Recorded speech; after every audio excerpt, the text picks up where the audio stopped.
സെക്രട്ടറിയാണ് കസ്റ്റോഡിയൻ. അപ്പം സെക്രട്ടറിയെ അറിയിക്കാതെ അല്ലെങ്കിൽ എന്നെ അറിയിക്കാതെ ഒരു നോട്ടീസോ അല്ലെങ്കിൽ ഒരു വാറണ്ടോ ഒന്നും ഇല്ലാണ്ട് അവരത് അതിക്രമിച്ച് തുറന്നു കയറി ഒരു അരമണിക്കൂറോളം സ്പെൻഡ് ചെയ്തു. അപ്പോൾ ഇത് വിവരം അറിഞ്ഞ് ഞാൻ ഉടനെ വന്നു. അപ്പം അവിടുത്തെ എൻ്റെ ഒയോട് ചോദിച്ചപ്പോഴാണ് പറഞ്ഞത് നിർബന്ധിച്ച് തുറപ്പിച്ചു എന്ന് പറഞ്ഞു. എന്നിട്ട് ഞാൻ എൻ്റെ കുറച്ച് ഫയൽ, കാരണം ഇമ്പോർട്ടൻ്റ് ആയിട്ടുള്ള പല സാധനങ്ങളും ഞാൻ വെച്ചിട്ട് പോകുന്നൊരു ഫയലാണ്. അപ്പോൾ ഒരു ഫയൽ നഷ്ടപ്പെട്ടിരുന്നു. അതിനകത്ത് എൻ്റെ ഒരു വാച്ചും ഇരിപ്പുണ്ടായിരുന്നു. പക്ഷേ അത് വാച്ചെടുക്കാൻ വേണ്ടി എടുത്തായിരിക്കില്ല ആ ഫയൽ. പക്ഷേ എനിക്ക് ആ ഫയലാണ് വേണ്ടത്. എൻ്റെ ഭരണത്തിൽ പിഴവ് വരുത്താൻ വേണ്ടി ചെയ്തതായിരിക്കാം. പക്ഷേ ആ ഫയൽ തിരിച്ചു കിട്ടണം എന്നുള്ള ഇതുകൊണ്ട് ഞങ്ങൾ അപ്പോൾ തന്നെ കംപ്ലൈൻറ്റ് ഫയൽ ചെയ്തു. പിന്നെ ഇവിടെ അതിക്രമിച്ച് കയറിയ കൗൺസിലറാണ് അത് നിർബന്ധിച്ച് തുറന്നതെന്ന് പറഞ്ഞ സെക്രട്ടറി ഇവിടുന്ന് കൗൺസിലർക്കെതിരെയും ഒരു പരാതി പോന്നിട്ടുണ്ട്.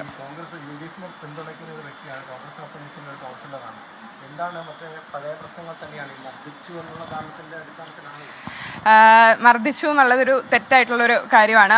അത് ആ പരാതിയിൽ പോലും എനിക്ക് തോന്നുന്നത് അങ്ങനെ ശ്രമിച്ചു എന്നെന്തോ ആണെന്ന് തോന്നുന്നു. UDF എന്ന് പറയുന്നത് കേരള കോൺഗ്രസ് ജോസഫ് ഗ്രൂപ്പ് ഉൾപ്പെടെയുള്ള KDP ഉൾപ്പെടെയുള്ള സ്വതന്ത്ര സ്ഥാനാർത്ഥികൾ ഉൾപ്പെടെയുള്ള ഒരു ഇതാണ്. അതിനകത്ത് കേരള കോൺഗ്രസ് ജോസഫ് ഗ്രൂപ്പ് അവർ 3 കൗൺസിലേഴ്സും ഒരുമിച്ചൊരു പ്രസ്താവന ഇറക്കിയിരുന്നു.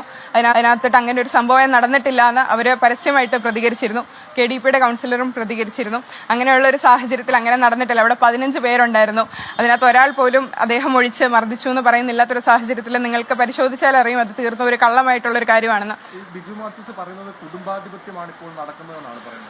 അദ്ദേഹം അല്ലാണ്ട് വേറെ ആരെങ്കിലും പറയുന്നുണ്ടെങ്കിൽ തീർച്ചയായിട്ടും ഞങ്ങൾ അതിനെ വെൽക്കം ചെയ്യും. ഏതെങ്കിലും ഒരു കാര്യം എടുത്ത് ക്രിട്ടിസൈസ് ചെയ്യുവാണ്, അല്ലെങ്കിൽ ഈ ഒരു ഭരണത്തിൽ ഒരു പിഴവ് സംഭവിച്ചു അല്ലെങ്കിൽ ഒരു ഇന്ന കാര്യം പറയട്ടെ, തീർച്ചയായിട്ടും അത് അക്സെപ്റ്റ് ചെയ്യാൻ ഞാൻ ഉൾപ്പെടെയുള്ള ഭരണസമിതി വില്ലിംഗ് ആയിരിക്കും. പക്ഷേ ജോസഫ് ഗ്രൂപ്പിലെ അംഗങ്ങൾക്കാണെങ്കിലും നിങ്ങൾക്കിപ്പോൾ ഇവിടെ സംസാരിക്കാം. KDPയുടെ അംഗങ്ങളായിട്ടും സ്വതന്ത്ര സ്ഥാനാർത്ഥിയായിട്ടും കോൺഗ്രസിലെ മറ്റ് അംഗങ്ങളുമായിട്ടും നിങ്ങൾക്ക് സംസാരിക്കാം. അവരിൽ ആർക്കെങ്കിലും അങ്ങനത്തെ പ്രശ്നമുള്ളവർ തീർച്ചയായിട്ടും അത് UDFലുള്ള ഒരു പ്രോബ്ലം ആണെങ്കിൽ നമ്മൾക്ക് അതിലിരുന്ന് സംസാരിച്ച് നമുക്ക് തീർച്ചയായിട്ടും പാർലമെന്ററി പാർട്ടി കൂടുമ്പോൾ നമുക്ക് ശരിയാക്കാവുന്ന ഒരു കാര്യമേ ഉള്ളൂ.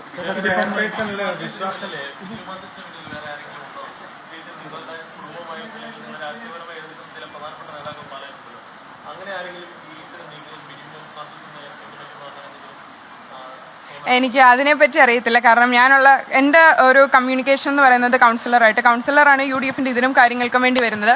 അപ്പോൾ ഒരു എന്താ പറയുന്നത്, ഞാൻ പറഞ്ഞില്ല, വേറെ ആർക്കും പ്രശ്നമില്ലാത്ത സാഹചര്യത്തിൽ എനിക്ക് അതിനെപ്പറ്റി ഞാൻ കൂടുതൽ പറയുന്നത്.